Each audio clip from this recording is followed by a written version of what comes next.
Okay, here in the shop we have another generator. This one is a Coleman Powermate 6250 with a Briggs and Stratton GenPower 305 10 horsepower overhead valve engine. The model number on this is oh boy, what does that say? PM05 or PM0S. It's hard to say. PM0545007.01. Don't know much about it. Found this thing sitting in my father-in-law's workshop. He had two broken generators, and in South Florida, two broken generators aren't really too helpful to anyone. So I offered to take one of them back with me when I was visiting him and fix it up for him. So this is the smaller of the two ones. It was easier to get in my truck, so this is the one we grabbed. Don't know much about it other than it was sitting in his workshop, and it looks like there's a fuel line disconnected here. So it looks like there is a filter on here designed for a fuel pump application, so we'll have to put a strainer and probably a shutoff valve on there for him. He did say that the fuel line was disconnected because he didn't want the fuel sitting in the carburetor. So I'm guessing that there may already be fuel in the carburetor and we just need to give it a carb cleaning and it should run, but I guess we'll see. That's just pure speculation on my part. We'll go through it and we'll tune it up and we'll make it run right though. So where do we start? Let's start by taking the air cleaner off and shooting some liquid fire in there to see if it fires. Got the handlebars out of our way. Just going to use a nut driver and take this cover off. These normally have pleated paper air cleaners, but if there's any foam under here, I guarantee you it's more or less destroyed. So let's just go check things out and see what we're dealing with.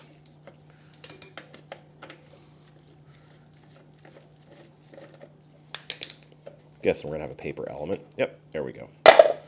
Paper element. Hey, at least it's there, right? So let's give the oil a quick check. Make sure we have some before we go squirting stuff in there. So I'm just taking the... Okay, so there's no dipstick on this side. Let's see if there's one on the other side. Maybe this engine doesn't have one. Yeah, the one on this side is fairly inaccessible, so I'm assuming that the oil level check is done with the one on this side, which is just a cap. And there was not a lot of oil in this engine. I don't really see anything in there, so let's put some oil in there before we go breaking stuff, and we'll see if she fires up. Absent a dipstick, this thing probably just is one of those pour it in till it overflows engines. So I'm just going to throw some 10W30 that I have laying around.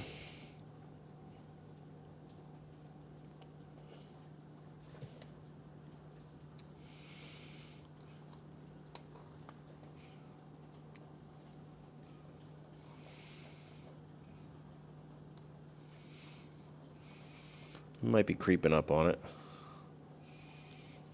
I don't want to make a colossal mess. I'm going to do this slowly. I don't know if you can tell, but we have oil right up to the edge now. So we have plenty of oil to give it a start and see what happens.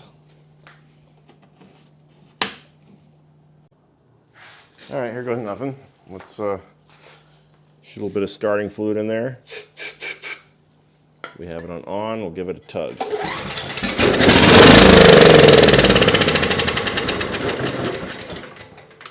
Okay, so the engine is a runner. There's no mechanical problems with it. So, I guess we could try to put gas in it. Maybe the thing works, right? I don't know if I want to chance it, because then I got to clean the tank out. We'll take the carburetor off and take a look at it. Let's take the air cleaner housing off. A couple 7/16 nuts hold it on.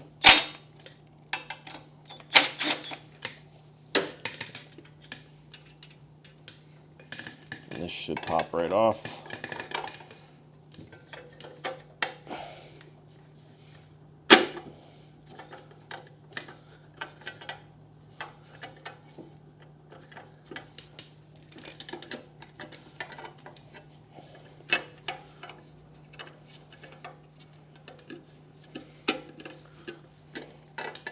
choke linkages holding it.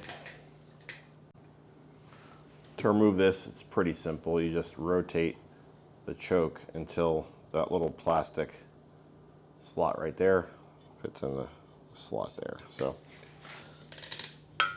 this carburetor is already looking pretty nasty from the outside, so good thing we're doing this.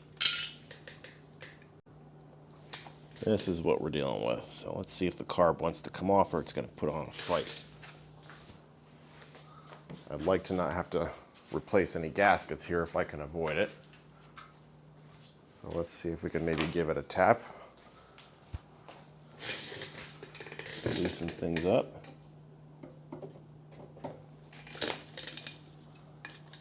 Unless, oh, you know what? I think this is one of those carbs that's bolted on with these studs. I think. Unless those studs just unscrew. I can't remember. It's been a while since I worked on one of these. It's possible the carb is just held on.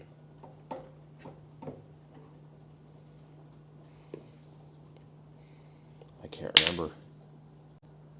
Let's try taking the studs off and see if that helps things. So these are, I think, an external 6 Torx.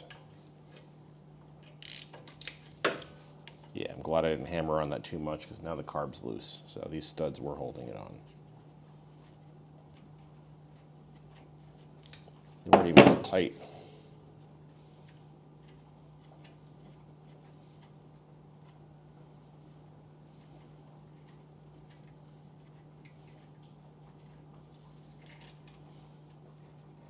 Okay. Now we got to undo our throttle linkage here.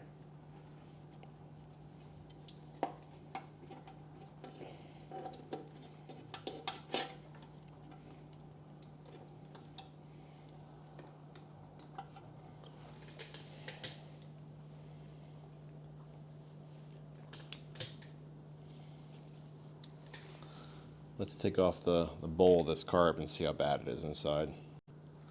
Here goes nothing. These things like to strip out. Not today.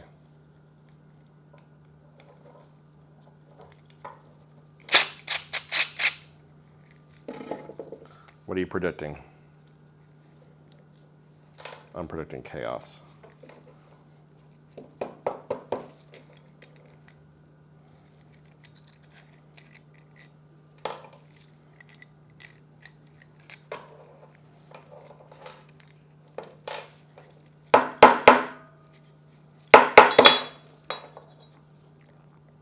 Yeah, not great, not horrible. This is one of those really annoying, I think it's one of those Nicky carburetors. These things are kind of notorious.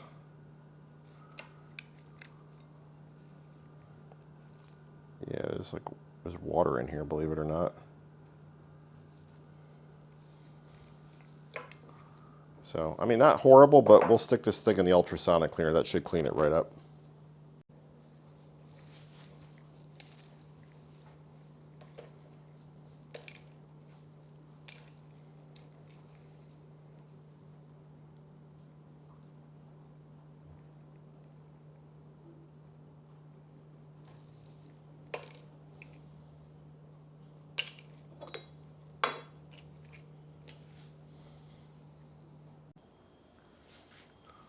Simple green and hot water.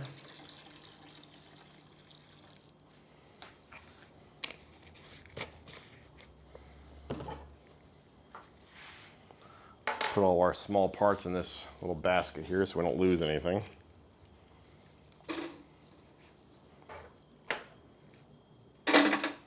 So that's what we're looking like before.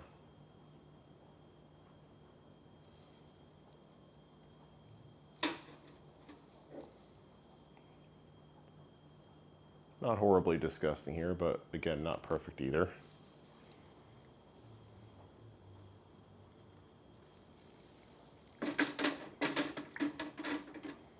We'll hit start and come back later.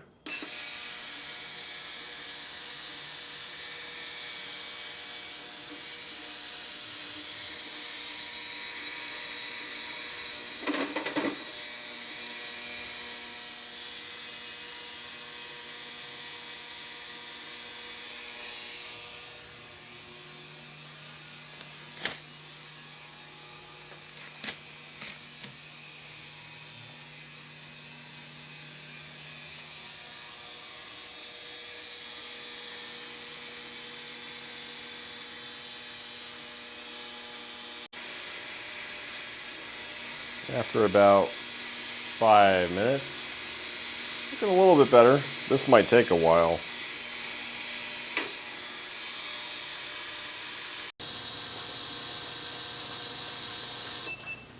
Okay, that's about an hour. Let's see what things look like. I did actually move the carburetor out of this simple green and warm water solution into a solution of pure carburetor cleaner because it was just really nasty and it wasn't getting that much cleaner. This seems to have done the trick. It darkened up quite a bit. This used to be perfectly clear. But while this thing was cooking, I did some research online, and I can get this whole carburetor from Sten's for 40 bucks. Just to put things into perspective, the rebuild kit from Briggs and Stratton for this is about 50 bucks, or 56 actually. So I'm not going to spend a dime on fixing this carburetor just because it's not cost effective to do so. So we'll clean it up. We'll see how well it runs. If it doesn't run or doesn't run well, then we'll simply replace the entire carburetor. It's kind of a shame because there's probably a lot of good parts here, but this is the replaceable society we live in today. The manufacturers kind of price us out of fixing stuff, right? They make parts more expensive than a replacement part. Who's going to fix anything? All right, let's take a look at the bowl, see how that cleaned up. Yeah, it's been pretty stubborn, actually. I mean, it's a little bit cleaner, but after an hour, I kind of expected better results, to be honest with you. I mean, it's not bad, but normally 15 minutes with a steel bowl and this simple green and water solution would make one of these sparkle. I'm going to try letting the bowl sit in this pure carburetor cleaner solution for a little while and see what happens. Okay, I'll let it cook for another 20 minutes or so. I mean, we're cleaner. We're not perfect. I don't think it's going to get perfect. Time for reassembly. These seals here can be kind of tricky to get back into place and stay in place. Hopefully this thing cooperates. I think it only goes back in one way.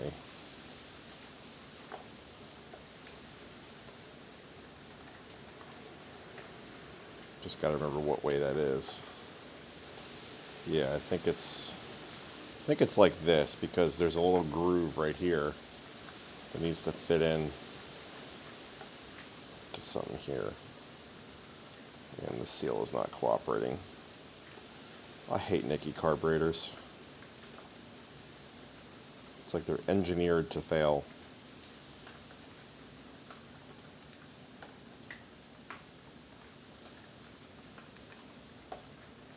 That may have done it. I don't know. Half the time you can't tell.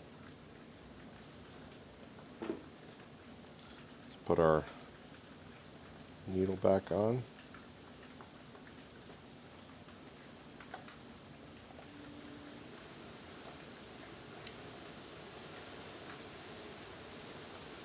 Put the pin back in place.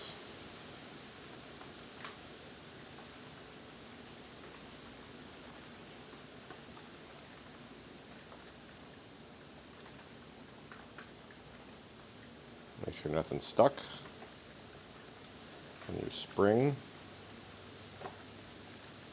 And your bowl.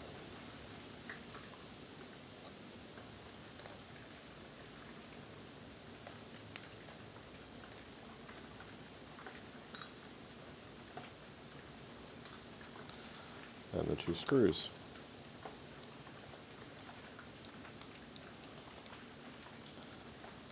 While this thing was cooking and you guys were waiting, I went and I redid that improper fuel filter and put a new fuel line on there, or at least part of it. The fuel lines in this thing were original from 2006, so it was time. The engine has a date code from 2004, but the generator has a date code from 06, so not terribly unusual. All right, let's reposition. Here's a better view of my fine fuel line handiwork. So there is a shutoff valve here. I did test it. It does work. It doesn't leak. Got kind of lucky because that part is no longer available. And you can also no longer get the grommet that goes in the tank. So kind of at the point of obsolescence with this generator. So next step is to place our carburetor back on. Before we do that, we'll start with our gasket.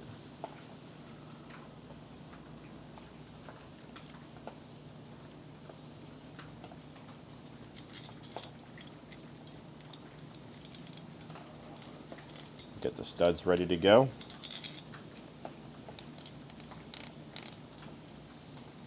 Someone's definitely been in here before because those studs are, the Torx portion of them is a bit stripped out.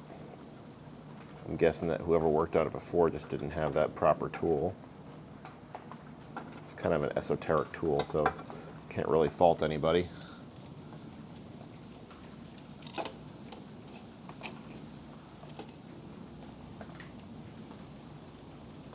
Just bolt this thing back up.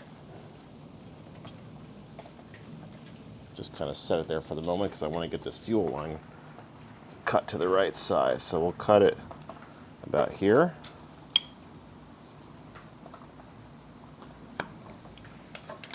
Got a new clamp on there.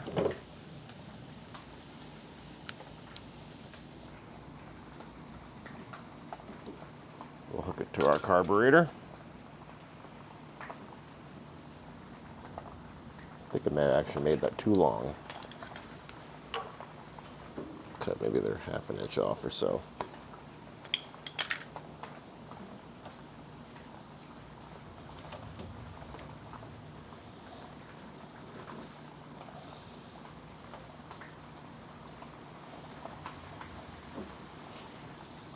Okay, we're on the carb.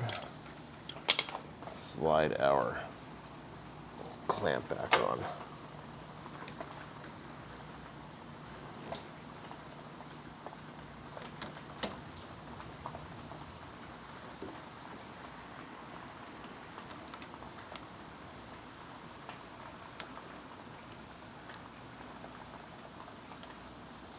It's always fun working with these clamps.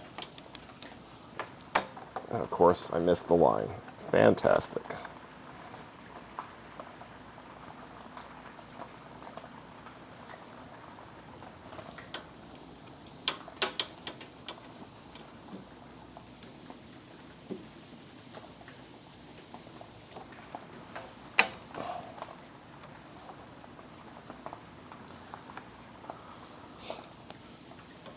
And it's stuck down there. I think we got to pull this line off again.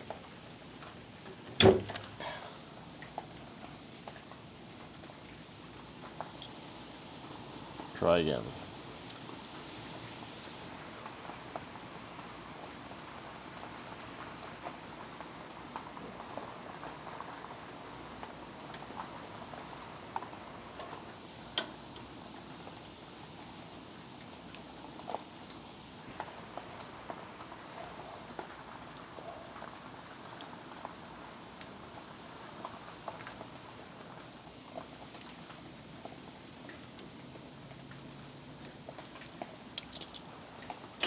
I think that'll do.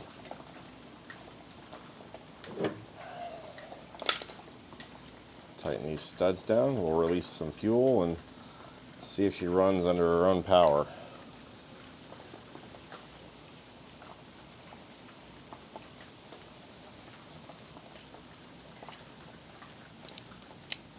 Looks like someone put vice grips on these studs previously, so I'm not going to go too nuts with them. All right, let's release some fuel. See if anything leaks or blows up.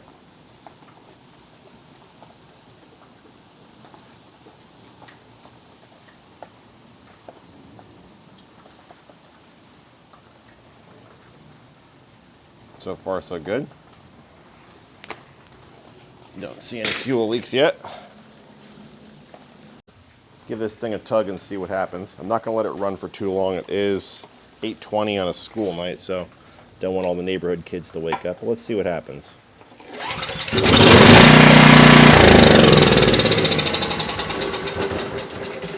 Okay, I think that's a good sign. We'll pick it up another time when it's not so late. It's about a week later. Those of you that were carefully watching may have noticed that the gasket that came off of here was torn. I ordered another one from Amazon. It was supposed to be here a couple days ago. It never showed up. I called Amazon. I don't know what's going on with them these days, but long story short, the gasket's not here. I need to get this back to the customer, so I'm just going to use the existing gasket. I put a little bit of glue on the piece that was broken to hopefully hold it together. So not ideal. I would have liked to have replaced it, but you know, it is what it is. Sometimes you can't do exactly what you want to do all the time. So, oh, little mud dauber, clean that off. Okay, nice and clean. Make sure that the breather from the valve cover goes in this hole right here. So let's take this choke off. I'll feed this in as best I can. It's just a slip fit there.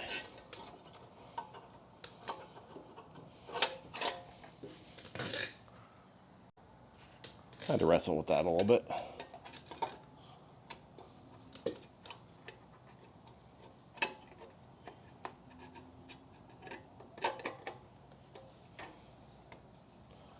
There we go.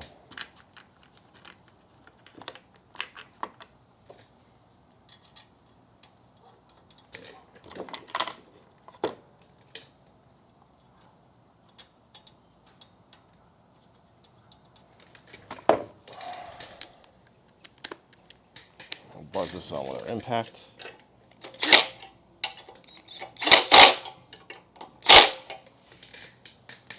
And we got to put our choke lever back on.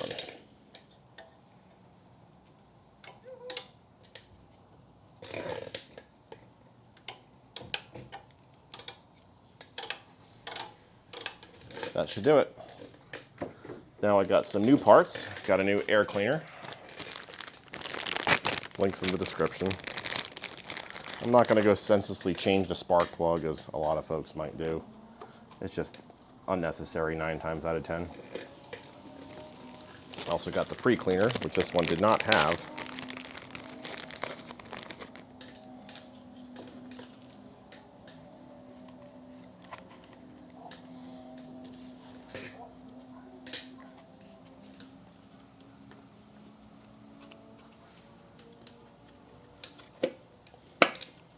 And we just tighten down these screws.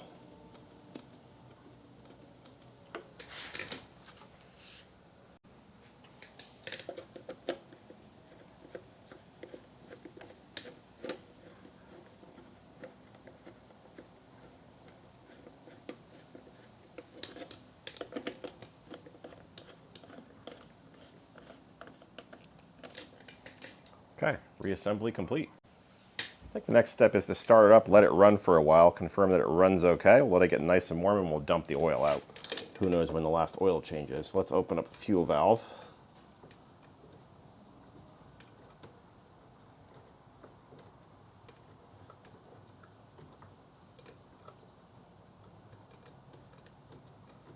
That should do it. Turn it on, we'll give it a tug, let it run for a while.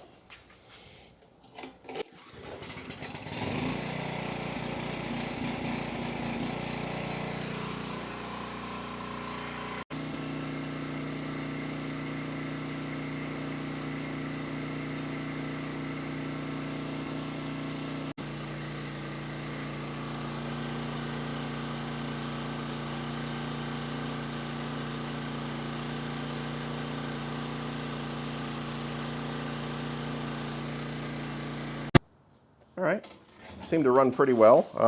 Seemed to want a little bit of choke, which is probably about as good as we're gonna get with this carb. It's still not perfect. So yeah, let's change the oil. I'm not gonna yank this drain plug out because I have to lift this thing up high to get it to drain into a container. I don't have a drain container that flat, so I'm just gonna use this fluid evacuator thing and suck the oil out a little bit at a time.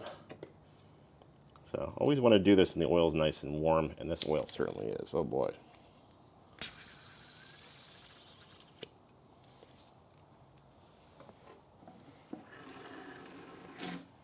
Doesn't look like it's been changed in a while.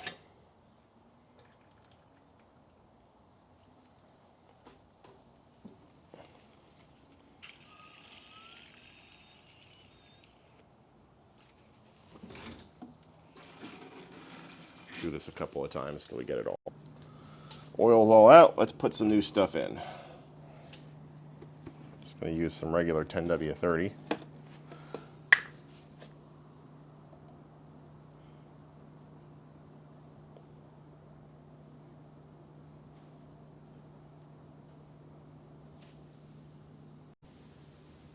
Okay, we got this all tightened up, full of oil.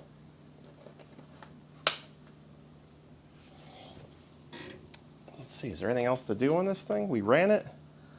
We looked at the harmonic distortion. It looked like it was hovering right around like, what, between 10 and 12% with a 2,000 watt load on a heat gun plus a big cooling fan, like a garage fan, maybe another 200 watts. I don't have a formal like load bank here. This is just informal stuff here, but yeah, it's all right. I mean, that's not horrible harmonic distortion. It's not great either, but it's fine as a standby generator. If the power goes out, you need to run some stuff in an emergent capacity. So, yeah, I think that's probably going to be it. If you like this video, hope it helps somebody. If you liked it, please subscribe. Stay safe. Thanks for watching, everybody. Take care.